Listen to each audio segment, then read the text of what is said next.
Hey everybody, Sarah here. Just wanted to take a couple minutes to talk about some food basics so that especially if you're new to No Bread or this whole idea of trying to clean up your eating, you can have a place to start with. This is also really good for if you've been around a while but you need a little refresher as to how food works and kind of what you're eating or how to manage what you're eating. We can try this, right? So stay with me. We're going to work on some food basics. So this whole presentation is going to be about food types you may currently be eating and what you should aim to eat. So like how can we adjust what we're having to make it a little bit healthier options for us. And then additionally, how does this fit within your current lifestyle and fitness routine? So if you're somebody who's rather new to fitness or if you've been around a little while and you're just trying to kind of work with where you're at now. We're also going to talk about the basics of proteins, fat, and carbs. So what are these, and then what do they do for us? We'll lastly talk about what does an ideal plate look like. So even if you're not weighing and measuring your food, that's great. But we'll talk about what should your plate look like when you go to eat. Cool. So the basis of clean eating. What does it mean when we say eat clean? I think there's a little bit of a misconception about what that means. So let's clear that up now. So we want to try to reduce processed foods as much as possible, and we want to eat real food. I'll talk in a second about what a processed food is. But eating real food, so things that are consumed, how they're grown, or how they live. We also want to try to increase our protein intake. I'll talk more in detail about that in a minute. Equally, our vegetable intake, very important for vitamins and minerals. We want to drink water. Cool. So now, what is a processed food? A processed food is a food that doesn't look how it's grown when you eat it. So some examples include pasta, bread, Doritos, ice cream, things like that. At the gym, we've come to generalize these terms or these items as bread, and that's why our nutrition plan here is called No Bread. So it doesn't literally only mean no bread, but kind of generalizing to all these things that include processed foods, right? This is also just a funny image of an ice cream growing on a tree. Don't we all wish, right? So continuing on with this clean eating. So now that you're thinking about getting rid of processed foods, you might be asking yourself, okay, what should I eat?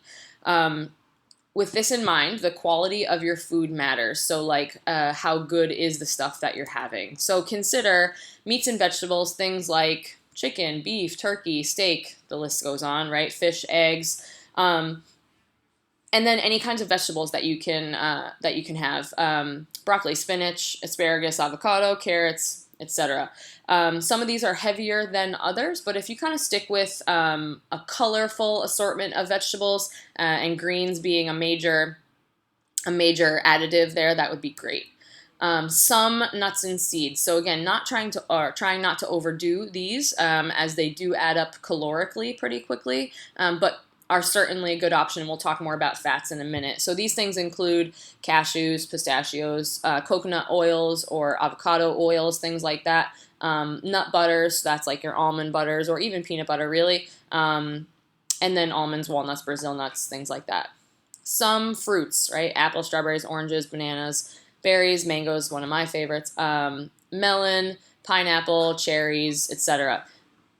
Do keep in mind that fruits have some natural sugars, but certainly a fruit would be a better option than a piece of cake, right? So I don't want you to stay away from fruit just because it has some sugar naturally in it. We're going to try to have just a little bit of starch, and we'll talk more about that in a little bit as well. But starches would include your heavier vegetables like sweet potatoes or corn, but equally things like rice, or even this is where your wheat pasta or bread would even fall, which we're trying to limit, right? And then a very little bit of sugar, and I'm serious about this, right? I, just like all of us probably, am guilty of having a bit of a sweet tooth, so I understand this, but do try to limit your sugar, right? Be real with yourself and maybe see how many sugary things that you're currently eating and try to cut that down, right? Maybe you give yourself a couple of days a week or a day a week where you have a cookie or you'll have an ice cream or something like that, but we certainly don't want to make a habit of these items. And then, like I said before, little breads or grains and trying to avoid any processed foods, right? So trying to get rid of cereal or get away from cereal, ice cream, chips, things like that. So where do we find these good choice foods, right? If you think about shopping around the outside ring of the grocery store, that might be your best bet. This is where the produce section is, your eggs, your quality dairy, your meats, like the butcher shop section of your stores. And then equally like a farmer's market, right? Somewhere you can get vegetables or in-season produce. Butcher shops themselves would be a great option. And like I said, that local produce would be great. So let's talk for a second now about what all these items are. So one of the common things that I talk about a lot when I talk to people about nutrition is making sure that they're getting enough protein. But let's make sure that we all know what that means, what protein is, and kind of like what it can do for us. So proteins are amino acids. Those are the building blocks of human muscle. So like literally what your whole body is made up of, these amino acids and pieces of our muscle. So when we eat enough protein, we're making sure that we have essentially enough to help fuel our bodies to build muscle or complete everyday tasks. Right? In this little photo on the side here, we have some samples as well. So this is like your meats, even cheeses and milk and eggs have proteins as well. Enough protein is necessary to avoid catabolism. That's like when your body eats itself, and we don't want that. That's not good. I'll talk about what enough protein is in a second. Too much protein can spike insulin levels, also not good. That's your blood sugar that will cause those kind of like sugar highs, if you will, and then the lows that come with it. So being careful with that. Just so you know, 1 gram of protein equals 4 calories. So this calorie total is just a unit of measure. It's not so much the same as like if you say you row 4 calories, it's not exactly the same there, but just a unit of measure here for our food. When you think about eating your protein, we should spread it out throughout the day. So trying to have a little bit with breakfast, lunch, dinner, or snacks over the course of the day. Cool, that's protein. We'll talk about how much you need in a minute. As far as the fats go, right?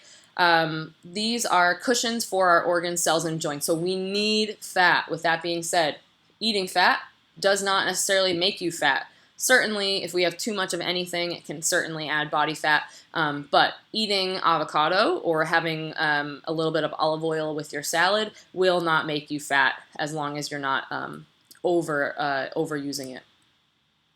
Fats can also be really satiating, meaning that they can keep you feeling fuller for a longer time. So if you're somebody who's getting very hungry in the morning, maybe your mid-morning snack will be a small handful of nuts, right? Or a little bit of avocado on, I don't know, with like a pepper or something like that, but something that will help fill you up as a snack. Fats can be eaten when you're not being very active because it's nice and slow digesting. So you wouldn't want to have like a high-fat content food right before you're going to go work out because that might sit with you for a while. But if you're somebody who works out in the afternoon, having fats around breakfast time might be really great, right? So that's maybe like your eggs or, again, avocados, even nuts or oils. And then again, just so you know, 1 gram of fat equals 9 calories. Cool. Lastly, of our macronutrients here is carbohydrates. Carbs, I think, get a bad name because they certainly can add to like our body weight and our body fat, but carbs in certain amounts or in moderation are actually really good for us. So let's talk about carbs.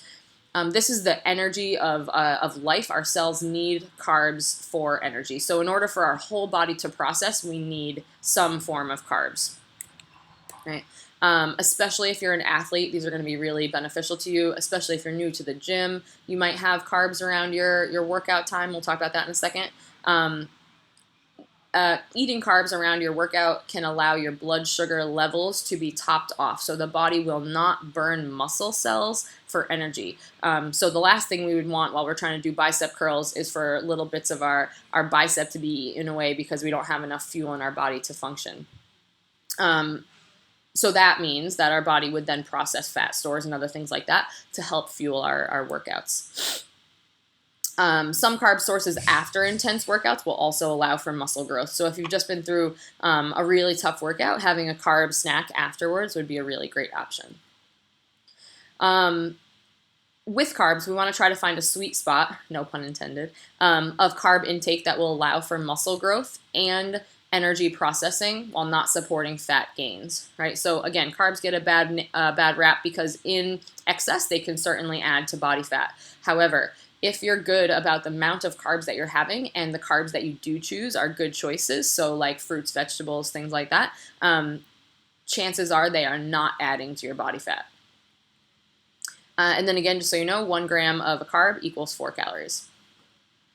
Cool, so let's talk about now like what an ideal plate should look like. So when you go to make yourself a meal, what should this appear to be? And I also have a awesome graphic image that was made for us that I'll send out with this video so that you can have a more clear visual too. But think about your plate, right? Approximately 1/4 of our plate is a protein source.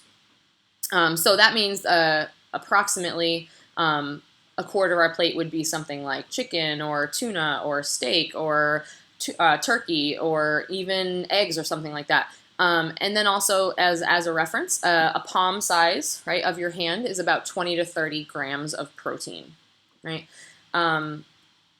Approximately half of your plate should be a vegetable source. And when I say that, I don't mean like you're super heavy, like sweet potatoes and things like that, but this is more of like the broccolis or asparagus or, you know, a little arugula salad or something like that. But we want half of our plate to be that. So that's 1 to 2 fist-sized portions for the veggies. About 1/8 of our plate, so that's a really little section, can be a starch source. So a cupped hand for starchy carb portions, that's 20 to 30 grams. So this is where maybe like your rices would come into play or your heavier carbs like sweet potatoes and things like that. Like I said, these include potatoes, whole grains, rice, things like that. Again, the last 1/8 of your plate will be a fat source. So this could also include and like I said, this could also include oils that you're using for cooking. So if you're sauteing your chicken in olive oil, maybe this is counting as your fat source. A thumb-sized portion of fat is about 7 to 12 grams.